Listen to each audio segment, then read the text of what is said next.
어떤 남편이 아내 때문에 교회를 이제 다니기 시작했는데 교회에 처음 오면 설교 시간이 지루하고 졸리지요.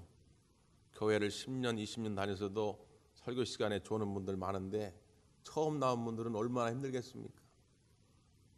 아들하고 앉아서 예배를 드려요. 아내는 찬양대석에 앉아 있고. 근데 아내가 이렇게 보니까 설교 시간마다 조는데 얼마나 창피한지.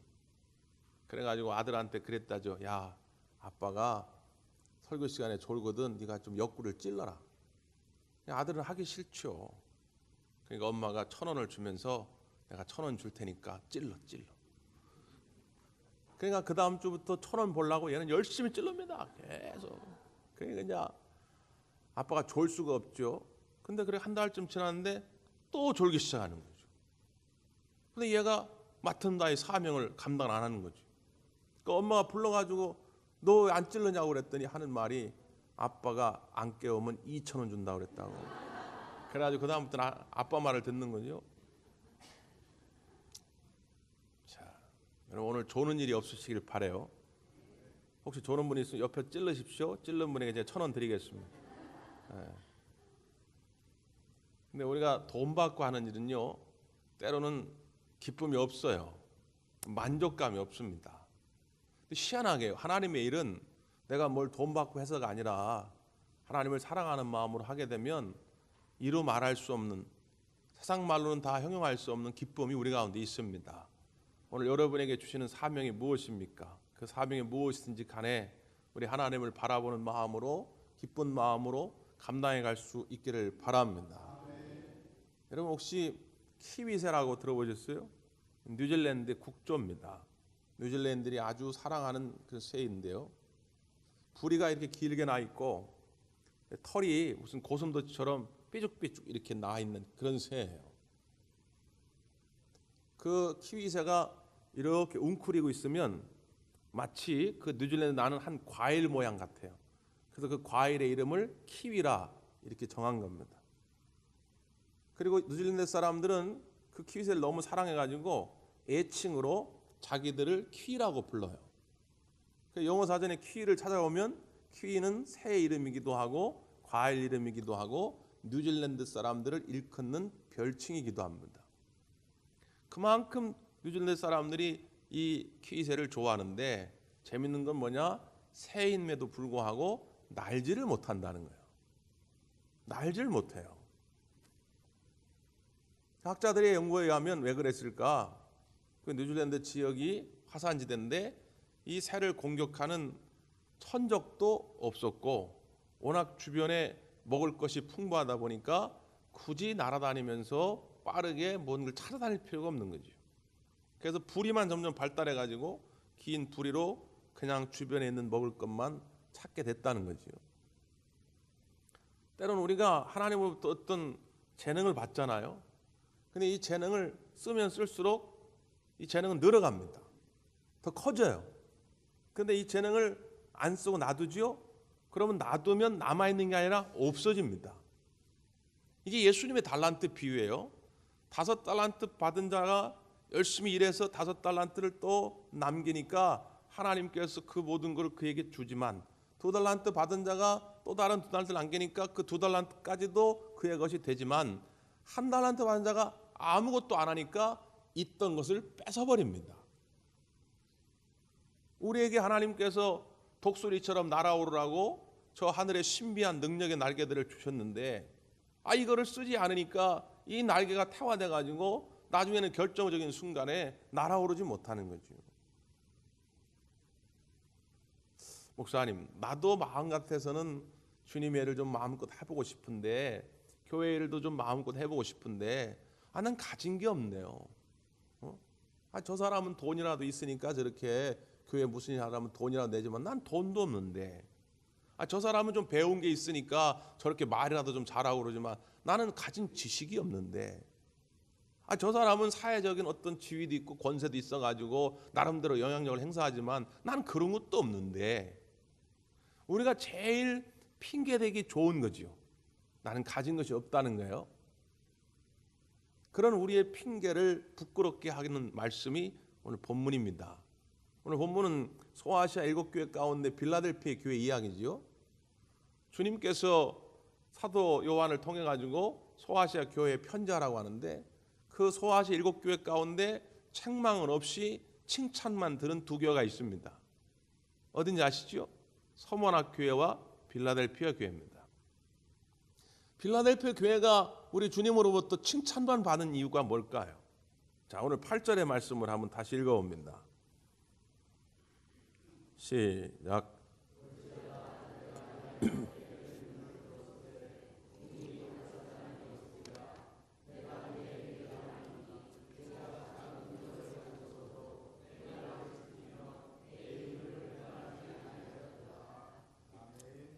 여기 보니까 먼저 내 앞에 무엇을 두었다고요?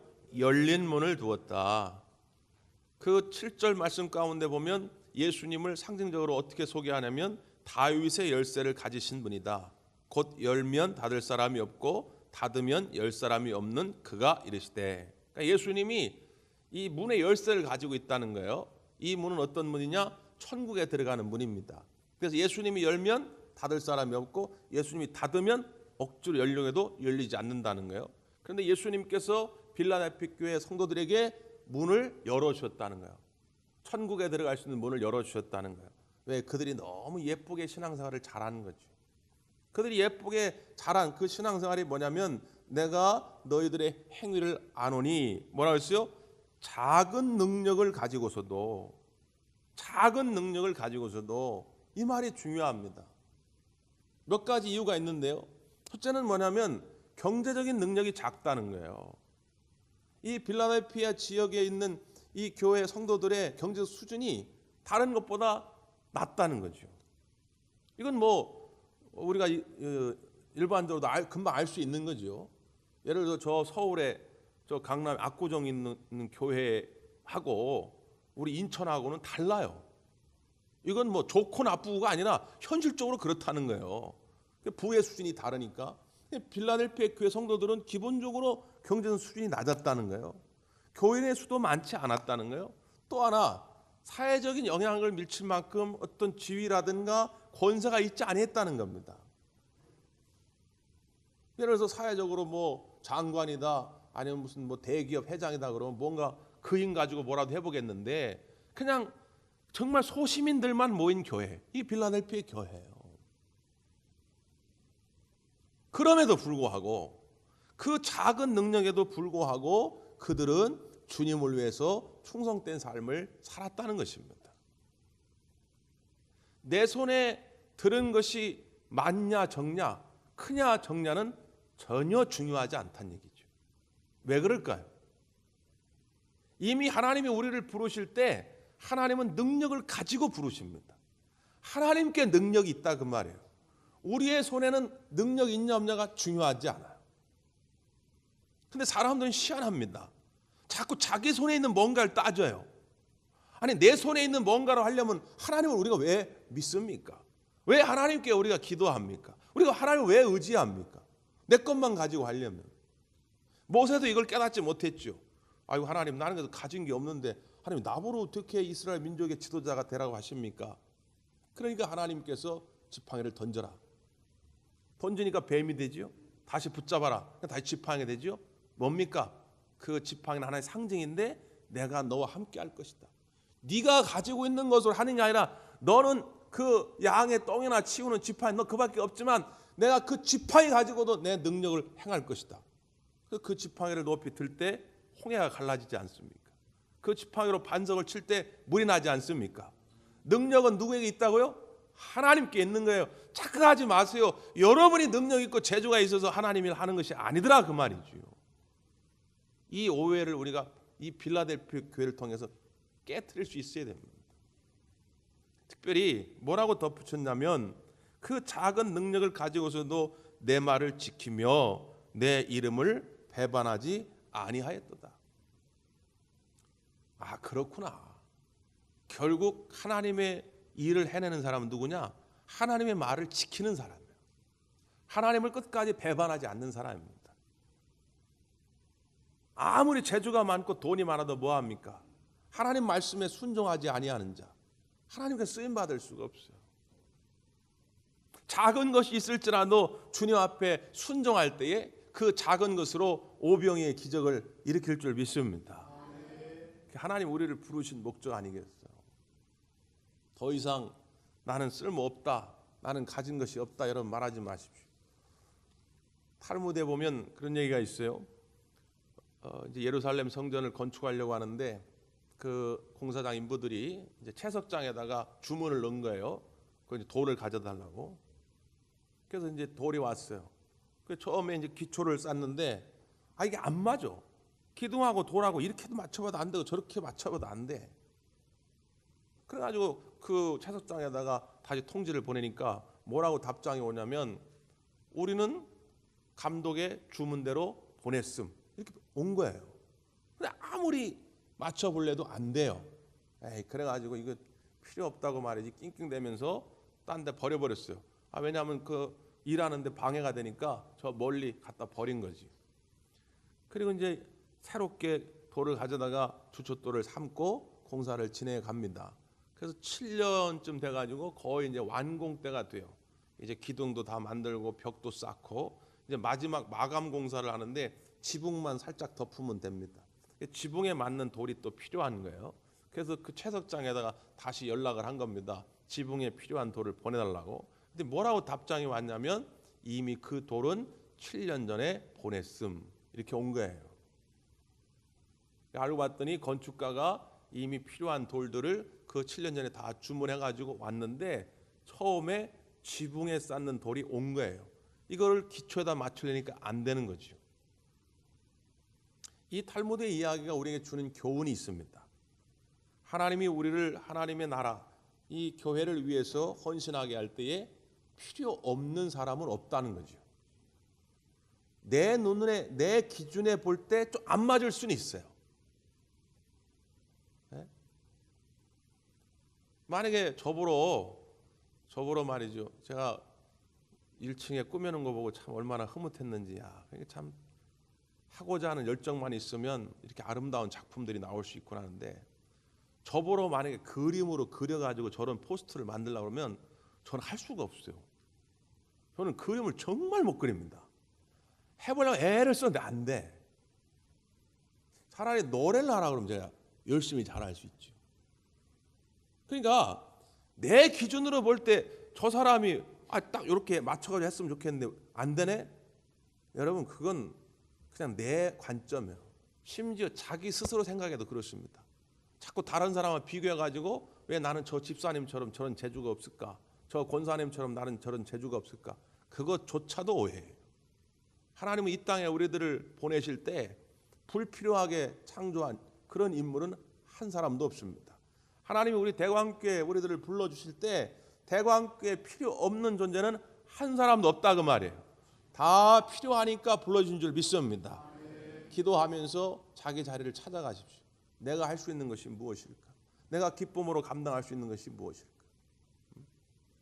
더 이상 나는 가진 것이 없다, 나는 능력이 작다, 이건 핑계거리가 안 된다는 거죠. 내가 하나님 말씀에 순종하고 주님을 배반하지 않고 그 마음, 그 사랑만 드릴 수 있으면 된다는 거예요. 특별히 이 빌라델피아 교회 성도들은 2중 3중의 유혹과 핍박을 받습니다.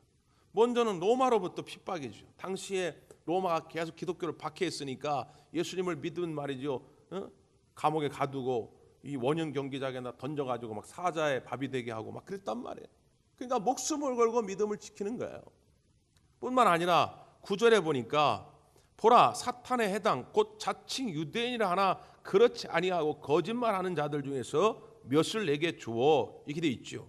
여기 보면 빌라델피아 교회에 이단들이 침투한 거예요. 사탄의 해당 자칭 유대인이라고 하는 사람들, 그 아브라함의 혈통만을 강조하면서 율법주의적 신앙생활을 강조했던 이단들이 들어와 가지고 교회를 어지럽힌 겁니다. 근데 사람들이 참 희한해요. 집에서 엄마가 된장찌개 맛있게 끓여주면 엄마가 최고 요리사인데 그걸 몰라. 매일 엄마가 끓여준 된장찌개는 별로라고 그러고 어쩌다 짜장면집 가가지고 짜장면 한 그릇 먹으면 이 집의 주방장 최고라고. 웃기지 마십시오. 우리들을 건강하게 하는 것은 그 짜장면이 아니라 엄마의 된장찌개라고. 이걸 아셔야 된다는 거예요. 그것 때문에 우리가 이렇게 건강하게 살아온 거거든요. 복음에 대해서 본질적인 문제를 가지고 그냥 가르칩니다. 근데 이게 한 10번쯤 들으면 좀 지루하거든요. 재미없고 똑같은 얘기지. 우리가 죄인인데 예수님이 내 죄를 짊어지고 십자가에 죽으셨다. 그러니까 그 예수님의 십자가의 은혜를 믿어라. 믿으면 구원 받는다. 이게 복음의 전부인데 이거 한 10번 들으면 지루해. 근데 어떤 사람이 와가지고 막 딴 얘기를 하네? 그런 거 솔깃해가지고 이게 진짜라고. 그때부터는 우리 교회 목사님은 별로 실력도 없고 우리 교회는 가짜라고. 그 이상한 데 간단 말이에요. 이 필라델피아 교회에도 그런 유혹이 있는 거예요. 그런데 그것을 이겨내고 주님을 배반하지 않았다는 거예요. 또 우리 성도들을 유혹하는 경우들이 참 많은데 이런 경우죠. 이솝우화에 나오는 이야기인데 사자가 어느 날 어떤 아가씨를 사랑해가지고 아버지를 찾아갑니다. 딸하고 결혼하겠다고. 만약에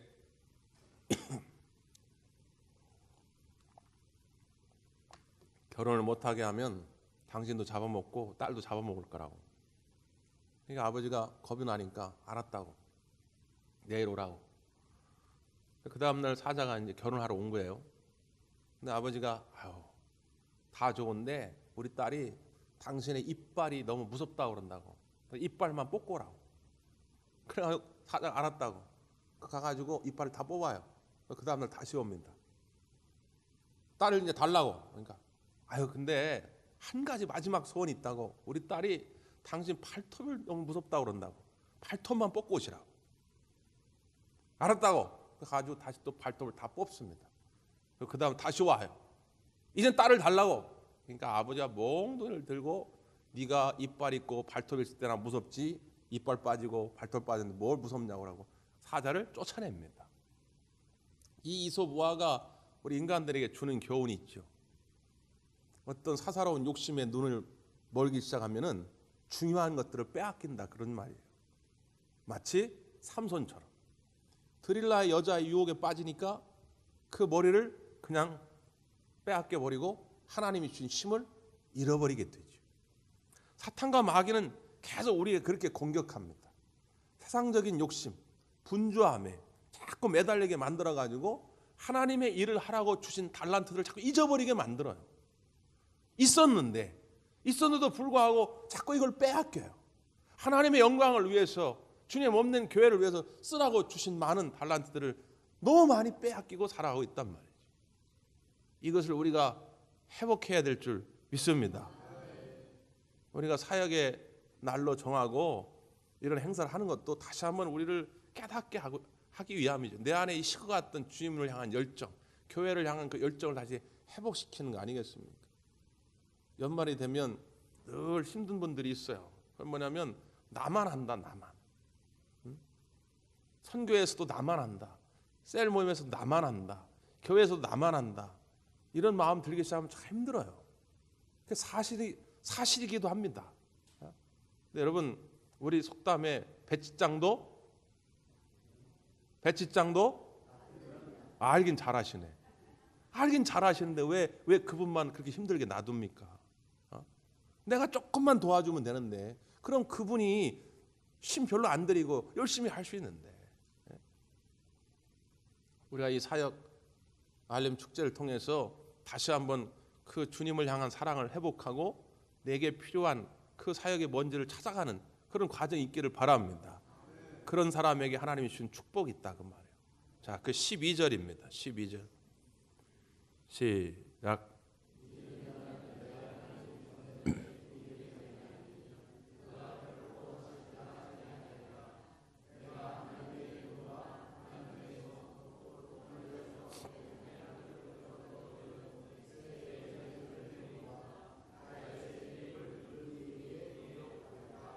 아멘. 이기는 자에게 하나님이 성전의 기둥이 되게 하겠다. 기둥은 뭡니까? 꼭 필요한 존재가 되게 하겠다는 거죠. 기둥이 무너지면 다 무너지는 거 아니에요? 가정의 기둥, 그 일터의 기둥, 교회의 기둥으로 하나님이 삼아주시는 그 은혜를 우리에게 주시겠다고 하는 거죠. 어떤 사람을요? 끝까지 하나님 말씀에 순종하고 끝까지 주님을 배반하지 않고 주님을 향한 사랑의 마음을 가지고 있는 사람. 사무엘상 7장에서도 보면 우리가 잘 아는 에벤에셀의 이야기가 나옵니다. 사무엘이 미스바와 센 사이에 돌 하나를 세우고 하나님이 여기까지 우리를 도우셨다 하므로 그곳 이름을 에벤에셀이라 정하게 되죠. 이 7장의 배경이 뭡니까? 한 20여 년 전으로 거슬러 올라가는데 엘리 제사장이 블레셋과의 전투가 벌어집니다. 하나님의 법궤를 앞세우고 나아가죠.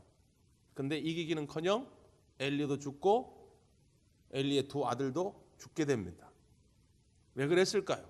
하나님의 법궤는 하나님 임재의 상징이요, 하나님의 말씀의 상징이고 하나님의 능력의 상징입니다.